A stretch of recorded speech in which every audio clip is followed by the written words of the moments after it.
What is up, sports fans, and welcome back to another episode of Pez's Picks. I'm Jeff Hartman, as always, joined with the man with the picks, back from Atlantic City. What's up, Pez? How's it going? City never fails us, Jeff. It's still the best city in New Jersey. I contend the best gambling city in America. It's dirty, it's dangerous, it's filthy. It's way less fun than Vegas, Jeff. It's all about gambling and the hustle. The beaches are free. I believe it's the only New Jersey beach that's free. Every other beach in New Jersey requires a tag, anywhere from 30 to like $150, depending when you get on north, closer to New York for the summer. And they send police to arrest you and take you off the beach without these tags, Jeff. It's a big deal in New Jersey. Atlantic City, free beach. You can drink on the beach. You can do whatever you want, Jeff. It's a great city. Do bodies occasionally wash up? Sure, but that's neither here nor there. But Steel Pier runs every day. They do not have the horses jumping. I asked my parents about it. My dad did see the horse jump when he was a child. Not to date my dad too much, but he said it scarred him.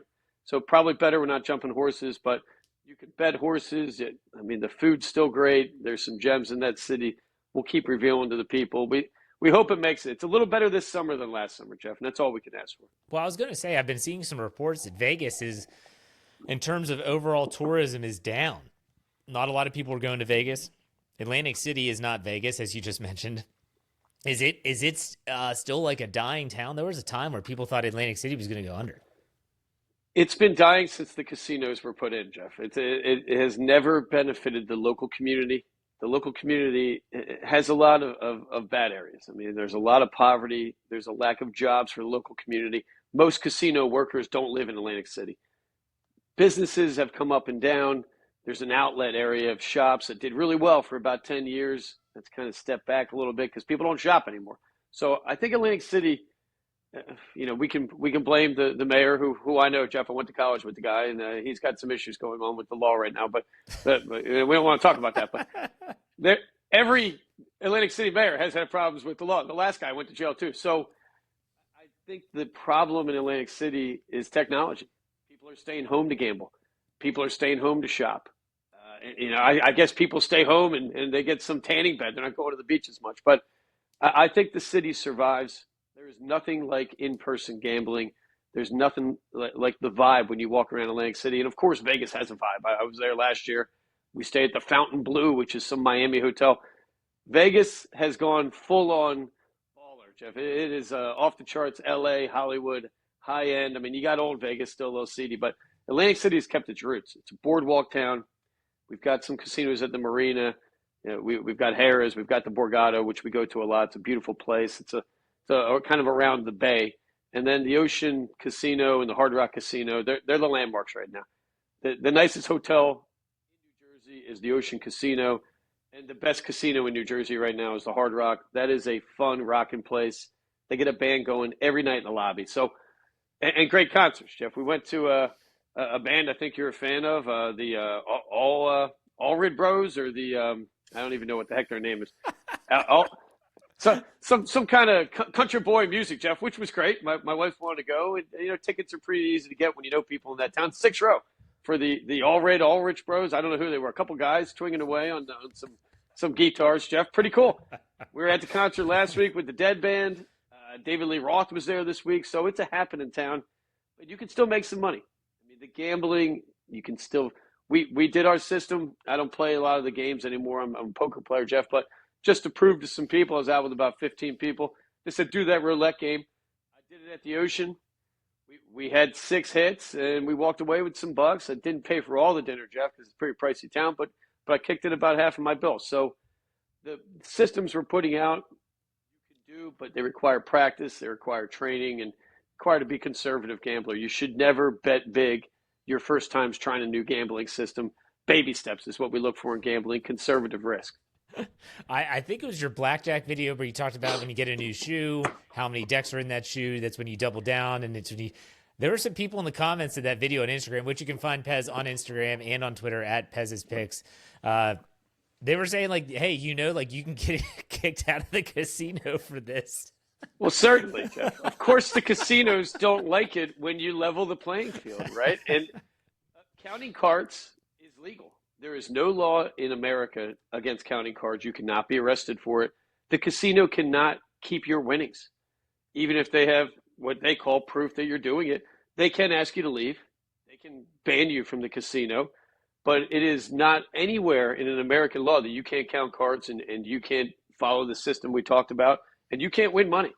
When you sit down at that table, you're at a disadvantage. You're at a 42% chance of winning at blackjack.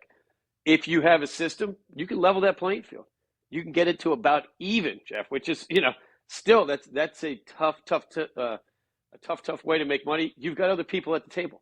You got people at the table that do what we call in the gambling world stupid things, right? So, they have a 16 and the dealer's sitting on, like a 6 card where generally that would be a break card. You got 16, he flips it over, one more 10. A guy with 16 takes a hit, and then maybe steals that 10 card. The dealer gets a 5. Next thing you know, you're walking away losing money. So, unless you're some big time guy where you're going to get your own table, but then they're definitely going to catch you. You want to sit down, you want to make a few $100. You can easily do this if you practice, but you have to be able to count well, Jeff. And in America, not many people count too well, which is what the casinos bank on. It's really not that confusing of a system. You're banking on the number of out cards, so the dealer busts. You're not trying to get 21. I think people, are a little misguided in what that system is. That system is based on the dealer busting. The dealer has to take hits of cards, so anything below 17, they got to take another one. And you want that dealer to hit 10 cards and bust out regardless of what you have. The greatest blackjack shoes are the ones you sit on 13, 14, and 15. And the dealer busts on those. You don't take cards. So the idea is when you have more 10 cards out there in the deck left, they're more likely to bust and everybody wins. And that's what we're looking for. All right, well, let's talk about gambling that is more up my alley, and that's talking about sports, and we're talking about the National Football League. Week 1 of the preseason is a wrap. Not that it really matters, but at the same time, we're 1 week closer to the regular season.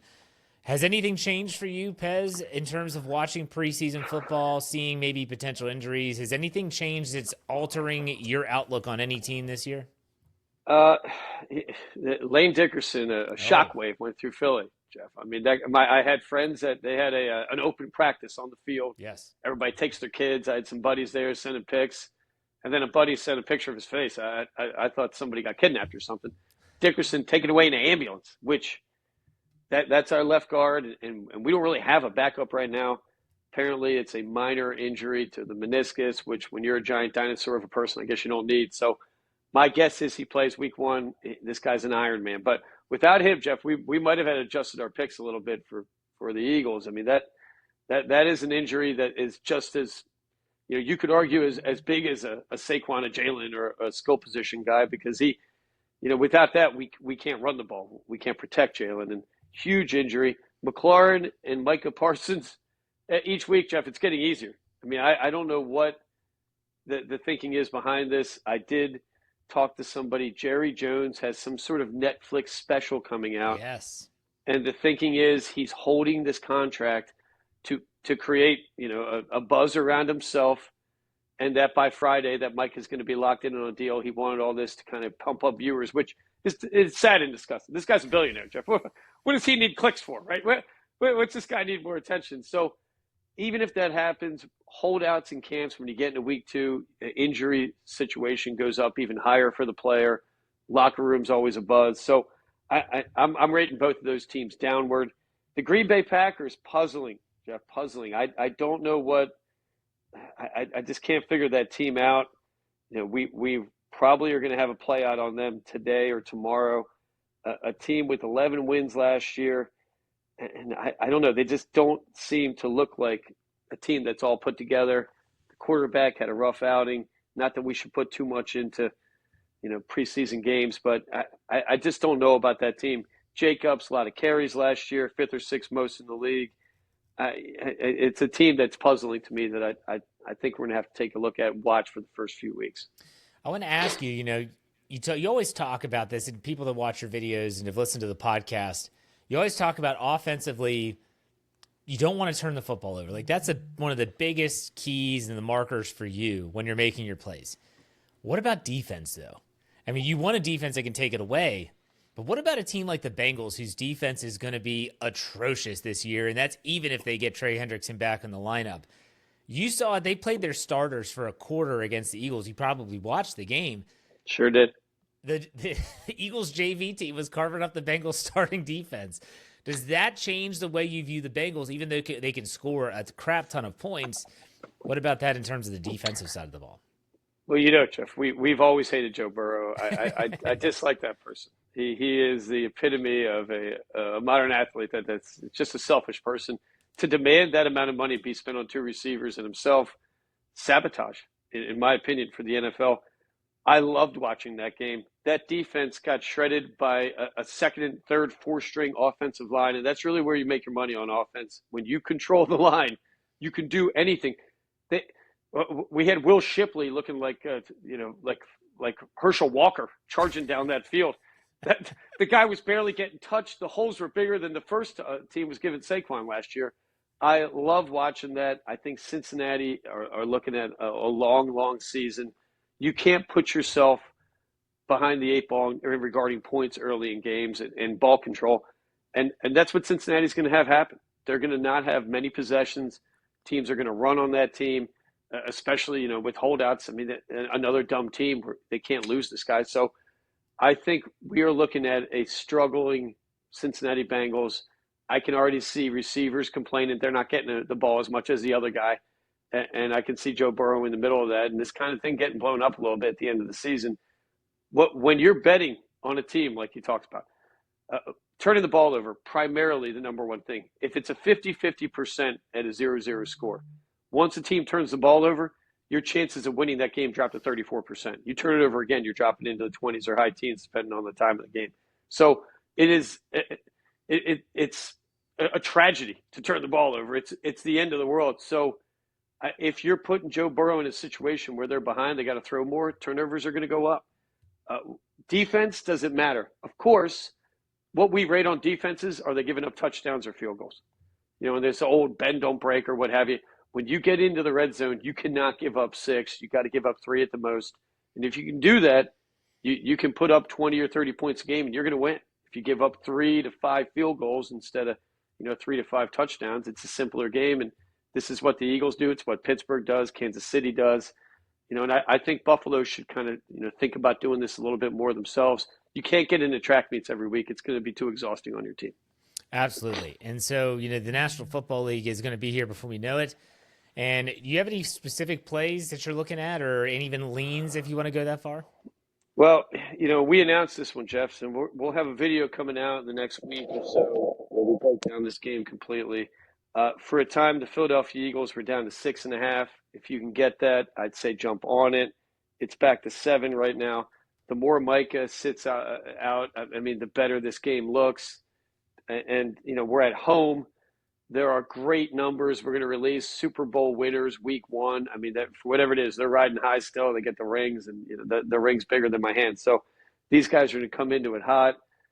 I could see the Eagles running the ball all night on Dallas like everybody did last year. They couldn't stop the run. Their defense was pitiful. And I can see some pouty wide receivers on the sidelines not getting throws. A little bit of question mark with the Philadelphia Eagles. And, we lost a lot of defensive guys. I have faith in the coaching and the players. I think we're going to pick this up. And I think we're going to be pressuring Dak. When Dak gets pressured, ball starts sailing a little bit. And we're looking at interceptions. So a big fan of this play. I know we put it out, I think in February when it was released, or March. We're sticking with it, Jeff, and I like it even better. Week 1 especially, Saquon will be fresh. Jalen will be fresh. Everybody's fresh. And that offensive line is hungry, mean, and they're just going to pound that ball all day. If we don't have to throw the ball, we're not, right? Well, why would we? So Dallas is going to have to do something to force us to change our game plan. Kansas City tried it. Jalen lit him up in the Super Bowl. So this guy can do it all. I love this game. Probably the best game of week 1. Week 1's tough. You have to beware week 1. You can't base it on strength of schedule. You can't base it on last year. Everything's changed. It's a different dynamic each year. So, we like we talk about, we look for teams to bet against and teams that might be making some changes. Miami, we're betting against that team, Jeff. They lost 2 starting cornerbacks. That team seems to be in disarray. I don't think there's a hotter seat in the league than that coach. The guy wore capris, Jeff. Once I saw that, I knew that guy was going to be fired. So it seems like a nice dude, but you can't wear capri pants as an NFL coach. Indianapolis Colts, if Daniel Jones is announced as a starter, and I think that's going to happen after this week, We are all over this game. A solid defense. They've got a solid running back. I mean, Jonathan Taylor last year puts up 1,400 yards and 11 touchdowns, literally with no quarterback. I mean, the quarterback last year wasn't a quarterback. Tough place to play in the Dome. I've been to this arena. I've been to that town. Indianapolis, pretty solid town, Jeff. Pretty dirty, pretty weird looking, but a solid town. Nice people. They put chili on pasta, which is weird, but I'll take it. So we're going to do Indianapolis Colts -1.5 if Daniel Jones is a starter. If it's Richardson, we're sitting that one out, Jeff. I mean, you can't bet on a guy that turns the ball over more than he throws touchdowns. One more lean we have. We try to bet the big games, Jeff, but Baltimore Buffalo, probably the game of the week. I mean, we're looking at a potential championship game at some point. I don't know about that one. We're going to punch the numbers. I got to lean on Baltimore, Jeff, but I don't know. What's the line on that? Buffalo's laying 1.5. That's a difficult spot. And I'd like to take Cleveland over Cincinnati as well. Cleveland getting 5.5 at home, but I think the problem with Cleveland, Jeff, you don't know who the quarterback. This is why you don't draft 2 quarterbacks and have 4 quarterbacks in camp. Did Shador have a decent week last week? Perhaps. He wasn't great against the first team. We didn't see too much. He did kind of athletically light it up against the second team. That ball was sailing a little bit, almost threw a pick. I think he was put out there by Stefanski to kind of make a statement and hoping he didn't do well. That team is beyond screwed now. I don't know what they do. How do you not start him now with the pressure from the media and his dad? Gabriel's a little banged up. Maybe he lights it up this week. Flacco in there. So I don't know. Atlanta, interesting play at home, getting 1.5 with Tampa Bay. Tough team there. But our strongest lean so far, we're going to go hopefully with the Indianapolis Colts and the Philadelphia Eagles.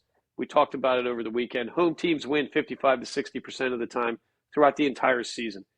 So when you take a home team, you already have a little bit of an advantage, regardless of the line and the record of the team. And that we're kind of lay on that for week 1 and week 2 and kind of see how things play out.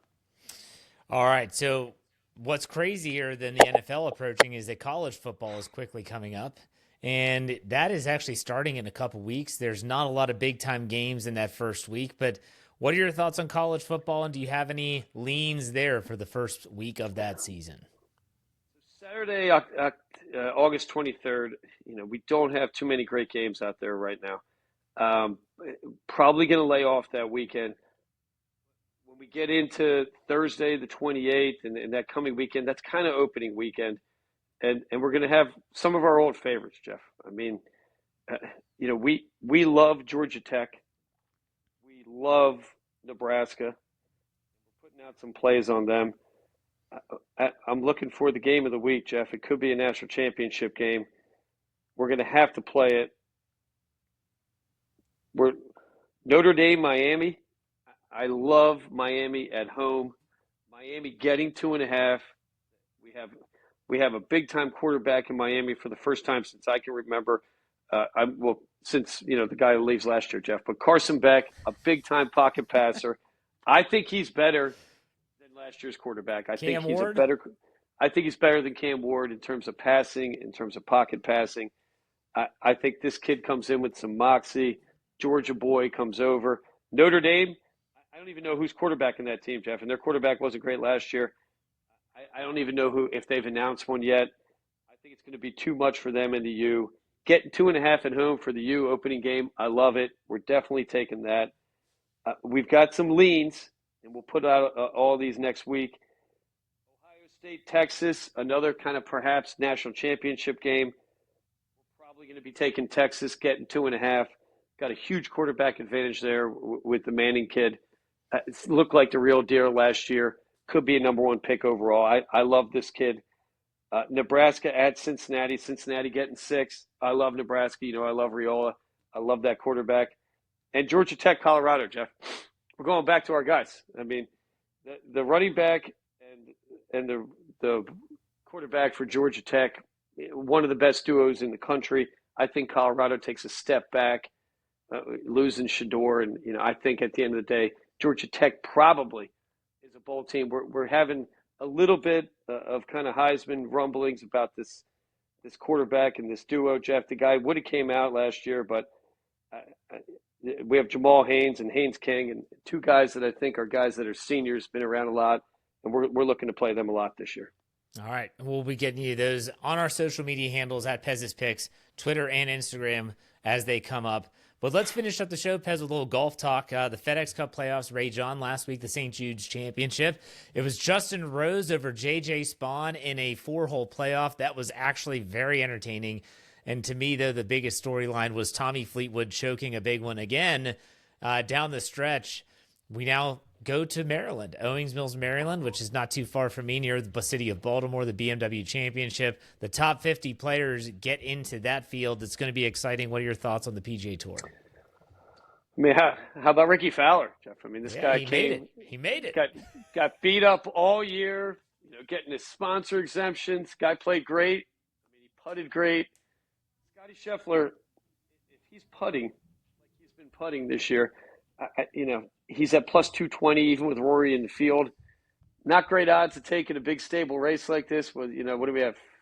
50 guys now? 50. No cut. So tough not to take Scheffler.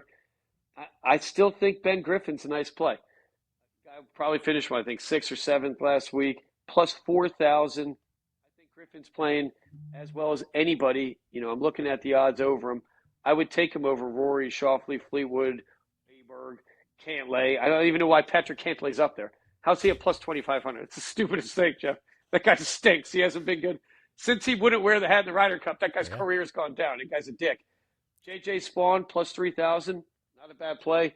I can't figure it out, but that dude's automatic all of a sudden. How does that happen, right? He's had a great year, Pez. Like, people forget Unbelievable. he was second at the Players early in the year in Florida to Rory. He had a playoff with him, that 3-hole playoff. He was second there. He wins the U.S. Open. He has had a phenomenal year. People that we'll talk about the Ryder Cup in a second. He qualified. So did Xander. They're both in. They played their way onto the Ryder Cup team. J.J. Spawn is a gamer, man. He's a gamer. I like him. Yeah, dude, he looks like a guy you wouldn't want to get into a fight with, and those are the guys you want to bet on, right? I mean, that dude looks tough. He never falters. Slow play, though, Jeff. I dislike slow players. That guy is slow as molasses. I think they were on the clock Saturday and Sunday, and they always look confused, like Justin Rose, too. Could he take longer with that? Oh, my gosh, the stupid fingers, and he's looking at the putts. Like, just putt the damn ball. He looks like me out there practicing some hooked swing. And if the PGA had balls, they would have fired those guys. They were like a hole behind for a while. I'm going to stick with Ben Griffin. I think this kid is playing. This time of year, whoever's hitting their irons and putting are who's going to win these tournaments. And Griffin's irons, J.J. Spawn's irons, and of course, Scheffler automatic. I'll stick with Griffin. Plus 4,000, pretty decent odds right there. I like that. Scotty, again, when he doesn't have Ted Scott on the bag for all 4 rounds, he doesn't do well. He comes close. He didn't have Ted Scott this past weekend for a round. I think it was Sunday. He had someone else carrying his bag. It's a difference maker for Scotty. It's almost like a calming effect. And Scotty played well. He played really well. If he makes a couple putts down the stretch, he's in that playoff himself. But I would say that Scotty, what is he, plus 220? 220. I mean, that's Tiger numbers. He was 280 last week, and he had the PGA chaplain on his bag, Jeff. That's his buddy. It. Yes. Very religious guy, which I applaud, Jeff. I mean, sure. Jesus, we should all be nice to that guy. He's a powerful dude up there. So, but I don't think I actually think he played pretty well. I don't think it matters with Scheffler too much. I mean, this is a guy that doesn't get emotional usually about his game. He's calling the shots. He's reading the putts. So, a tough course last week. Small greens, and played great again. You're not going to win every week. I mean, you got to get a little bit lucky to win on top of being the best player in the world. Interesting to see how Rory comes back, and does he give a damn? I don't know, Jeff. Well, I'm just so glad that he's decided to be willing to grace us with his presence at this tournament. My God. You talk about a dick. Sorry. Oh, my God. Oh, my God. But, hey, the U.S. Ryder Cup team is taking shape. As I mentioned, Scotty had already been in. Now J.J. Spawn and Xander Schauffele both punched their tickets as a playing member, meaning no one else can overtake them. Sure. I don't know, but we'll be gearing up for the Ryder Cup, and that's your bet on Keegan Bradley is not looking great because he's not playing that well. Well, even if he, I think he gets through to next week. He's probably in the 20s right now ranking, but you need a guy like Keegan Bradley on that team. We've got Shambo, I think, is a lock. Yep. Scheffler, Xander. I think Ben Griffin's got to be on that team. I mean, I don't JT's see. on the team too. I think Justin Thomas makes the team. So there's a lot of variables in these guys. I'm not thinking any of these guys are scaring the Brits too much. I mean, Scheffler, of course. I don't think they're afraid of JJ Smoot. I don't think they know who Ben Griffin is, right? So I worry a little bit about Europe. I think that team is sneaky, sneaky good, and I can't wait for that. That's going to be an unbelievable gambling of golf. And without Keegan Bradley, I'm very fearful. We need that guy on there, an iron player like nobody knows, a guy that can putt the ball. Bethpage not known for their greens being super hard. It's the length and the fairways and the rough, and I think it fits his game as good as any American. You could argue one of the top 2 or 3 American games to be on that course. He better be out there, Jeff. For our bet, too. We're going to cash that one in. All right. What are your final thoughts, Pez, before we call it a show? We're gonna head up to the mountains, Jeff. We're gonna do another Vision Quest. Gonna dial in for the NFL, Green Bay Packers. Next team we're gonna put out for a win total. I think it's gonna be a no play. Jordan Love, puzzling guy, big year in his career this year. I'm not sold on him yet, Jeff. I don't know. It didn't look great in his preseason opener. He looked inaccurate, and that's trouble. But I do like the team a little bit. But we'll be talking about them coming days. All right. Good show, man. As always, enjoy your weekend up there in the mountains. We'll talk next week. See you.